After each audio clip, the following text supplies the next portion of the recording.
কারণ ৭০ সালে একটা জাতীয় নির্বাচন হয়েছিল। সেই জাতীয় নির্বাচনে বাংলাদেশের মানুষের একজন নেতা ছিল, সেই নেতার নাম হলো শেখ মুজিবুর রহমান সাহেব। শেখ মুজিবুর রহমান সাহেব বলেছিলেন ৭০ সালের আওয়ামী লীগের নির্বাচনী ইশতেহারের মধ্যে এখনো পর্যন্ত লেখা আছে, চ্যালেঞ্জ করলাম আমাদের কথা যদি কেউ মিথ্যা প্রমাণ করতে পারেন কথা বলা বন্ধ করে দিব। ৭০-এর জাতীয় নির্বাচনে শেখ মুজিবুর রহমান সাহেব আওয়ামী লীগের পক্ষ থেকে জাতির সঙ্গে অঙ্গীকার করলেন, আমরা যদি বিজয়ী হতে পারি আমরা কোরআন সুন্নাহর বিরুদ্ধে কোনো আইন তৈরি করব না। দেখেন, আমি বল থেকে ইতিহাসে লেখা আছে, এখন আওয়ামী লীগের অফিসে যান, যদিও পুরা ফেলছে এটা, এরপর অনেক জায়গায় ডকুমেন্ট আছে, ইতিহাসের পাতায় লেখা আছে ৭০-এর জাতীয় নির্বাচনে আওয়ামী লীগের ম্যানিফেস্টো কি ছিল, এগুলো বিভিন্ন বইপত্রের মধ্যে, পত্র পত্রিকায়, বিশ্ব মিডিয়ায় আছে।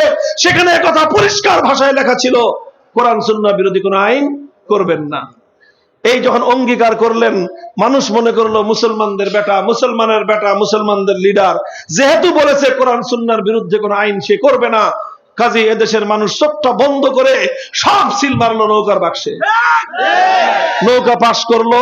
নৌকা পাশ করার পরে এখন তো পশ্চিম পাকিস্তানিরা ক্ষমতা দেয় না, না দিয়ে তারা 25শে মার্চ কালো রাত্রিতে বাংলার মুসলমানদের উপর, বাংলাদেশের নাগরিকদের উপর বর্বর হত্যাযজ্ঞ এবং হামলা চালালো। 26শে মার্চ থেকে শুরু হলো স্বাধীনতার যুদ্ধ।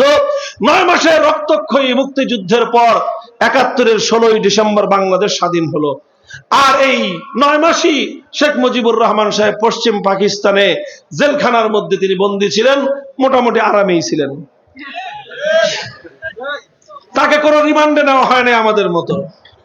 তার বিরুদ্ধে কোনো শারীরিক টর্চারের কোনো ইতিহাস পাওয়া যায় না। যাই হোক, সেই ইতিহাস পরের কথা। যখন বাংলাদেশ স্বাধীন হলো, শেখ মুজিবুর রহমান সাহেব পাকিস্তান থেকে মুক্তি লাভ করে গেলেন ইংল্যান্ডে, লন্ডনে। তারপরে ইন্দিরা গান্ধীর সঙ্গে তিনি সাক্ষাৎ করলেন। সাক্ষাৎ করে বাংলাদেশে আসার আগ দিয়ে ইন্দিরা গান্ধী ওনার মুজিব কোটের পকেটের মধ্যে একটা কাগজ ঢুকিয়ে দিলেন, চিরকুট। আর ওই চিঠিকুটের মধ্যে লিখে দিলেন, যা বেটা বাংলাদেশে যা, আর বাংলাদেশে গিয়ে এমন একটা সংবিধান কায়েম করবি যেই সংবিধানের মূলনীতি হবে কুফরি সংবিধানের মূলনীতি, যেই সংবিধানের প্রথম মূলনীতি হবে জাতীয়তাবাদ, দ্বিতীয় মূলনীতি হবে ধর্মনিরপেক্ষতাবাদ, তৃতীয় মূলনীতি হবে গণতন্ত্র, চতুর্থ মূলনীতি হবে সমাজতন্ত্র। এই 4 মূলনীতি যেটা ভারতের সংবিধানের মূলনীতি, যেই সংবিধানকে আমরা 47 সালে প্রত্যাখ্যান করেছিলাম, সেই আমাদের প্রত্যাখ্যাত সংবিধানের মূলনীতিগুলোকে ভারতের ইন্দিরা গান্ধী শেখ মুজিবুর রহমান সাহেবের পকেটে ভরে বাংলার মাটিতে পাঠিয়ে দিলেন তিনি। আর শেখ মুজিবুর রহমান সাহেব এসে কি করলেন, তিনি যে নির্বাচনের আগে ঘোষণা করেছিলেন কোরআন সুন্নাহ বিরোধী কোনো আইন করবেন না, তিনি তার সেই অঙ্গীকারের কথা ভুলে গেলেন। সেই অঙ্গীকার আর ওয়াদার কথা ভুলে গিয়ে ওয়াদা ভঙ্গ করলেন, গাদ্দারি করলেন জাতির সঙ্গে, বিশ্বাসঘাতকতা করলেন জাতির সঙ্গে, কোরআন সুন্নাহ বিরোধী ধর্মনিরপেক্ষতা নামক কুফরি মতবাদ দিয়ে বাংলাদেশের 72-এর কুফরি সংবিধান তিনি জাতির উপর চাপিয়ে দিলেন। এই শুরু হলো মুসলমানদের আরেক দুর্দশা। শেখ মুজিবুর রহমান সাহেব সর্বপ্রথম স্বাধীন বাংলাদেশে তার কৃত অঙ্গীকার ভঙ্গ করেছেন। এটাই ছিল তার রাজনীতির সবচেয়ে কালো অধ্যায়।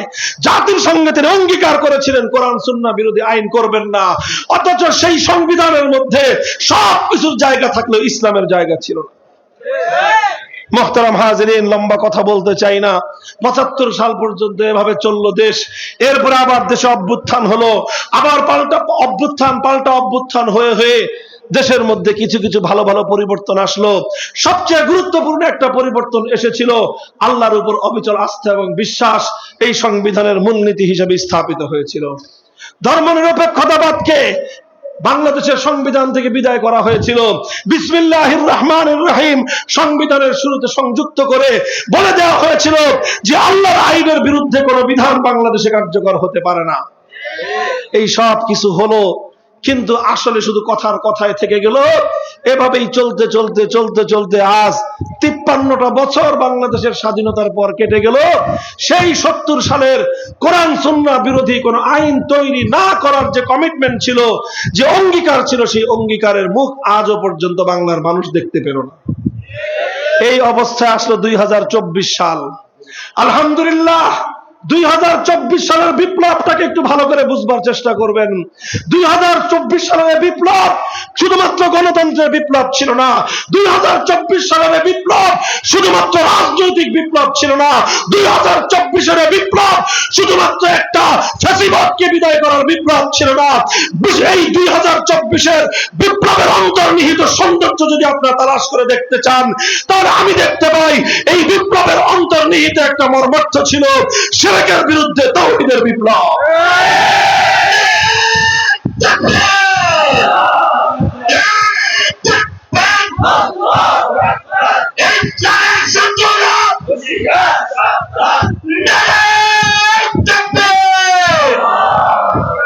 এই তারা বাংলাদেশকে একটা পত্তলিকতাবাদী, একটা মূর্তির দেশে পরিণত করবার জন্য যা করতে হয় তাই তারা করেছিল।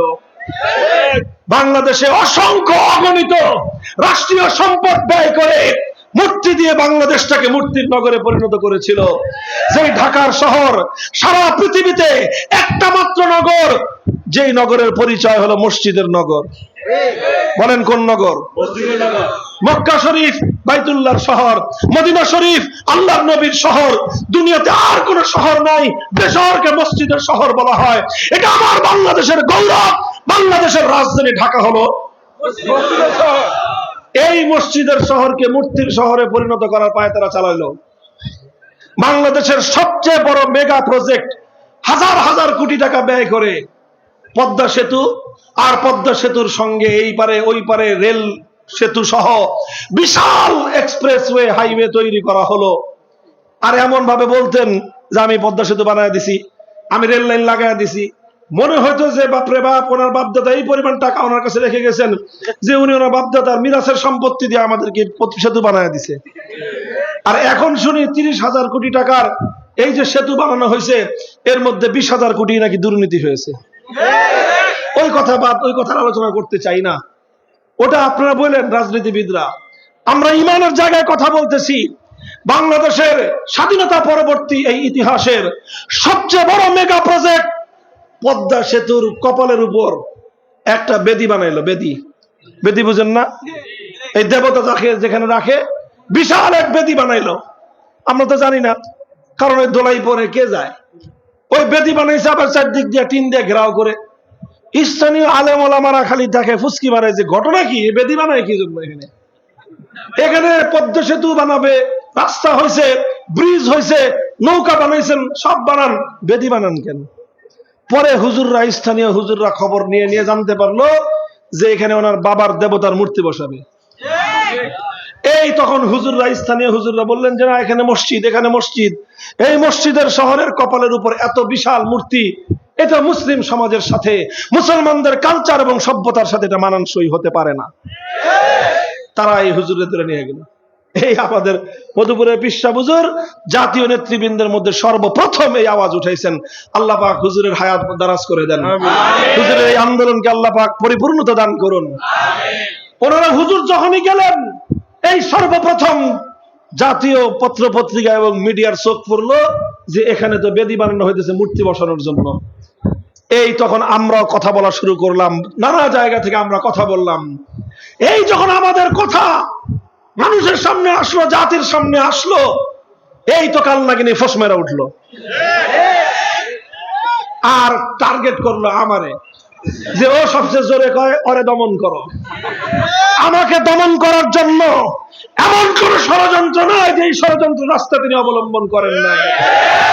আমাদের নেতা আল্লামা জুনায়েদ বাবুনগরী রহমতুল্লাহ আলাইহিকে ষড়যন্ত্রমূলকভাবে নির্মমভাবে হত্যা করে শহীদ করেছে।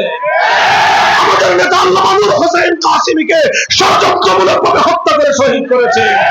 আল্লামা আশরাফী রহমতুল্লাহ আলাইহিকে ষড়যন্ত্র করে তাই হত্যা করেছিল।